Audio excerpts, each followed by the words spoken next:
At the weekend, independent candidate Amam Babazi warned that an attempt to rig the February polls could spark a coup d'etat. You see, it's one thing to rig, and it's another to announce results. And we'll have to handle it according to the nature of the attempt they make. Only yesterday, Baba's campaign strategist DP Party President Norbert Mao waded into the combustible subject, arguing that the 2016 polls have already been rigged. I understand the elections are already rigged. I've been reading in newspapers. Badru Kigundu, engineer, is a card-carrying member of NRM. He even participated in elections under the NRM in Rubaga North. Would anybody take that seriously, that the opinion polls consistently are being compromised by NRM? It is a calculated statement to discredit us and portray us as partial, as not being impartial. And I think really he shouldn't drag us into politics.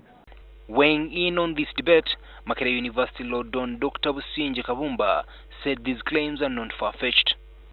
They are fair statements. They are borne out by an examination of the trends so far. Not just what's being done, but the legal architecture under which the elections are being conducted.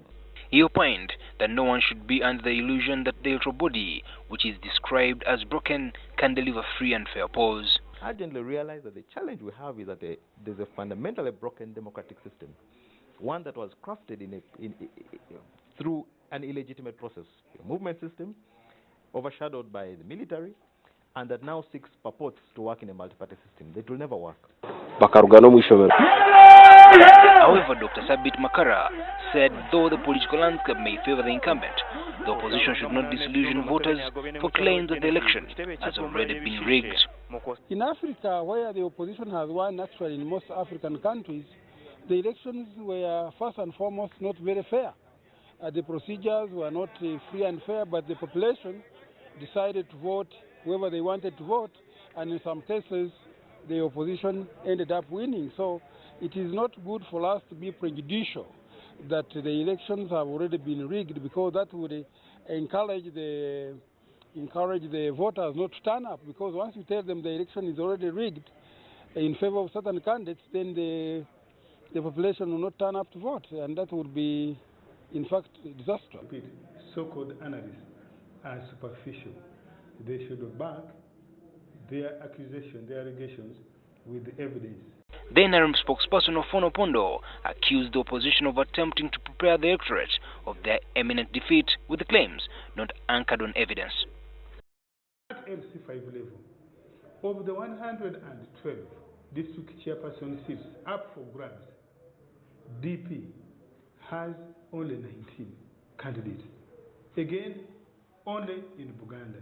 So how can DP, how can Mr. Mao have courage to make these allegations about pre-polling?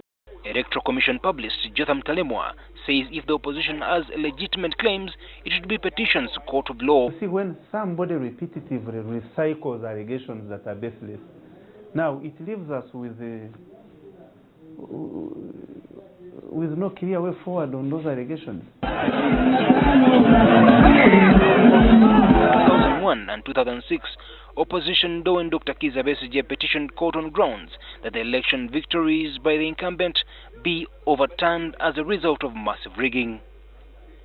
On both occasions, court agreed that there were rigging during the elections, but it was not substantial to result into the cancellation of the president's victories. As the NRM attempts to extend its grip on power beyond 30 years, the question of free and fair polls could elicit a lot of scrutiny in the country and beyond its frontiers. Ivan Chimurichigozi, NTV.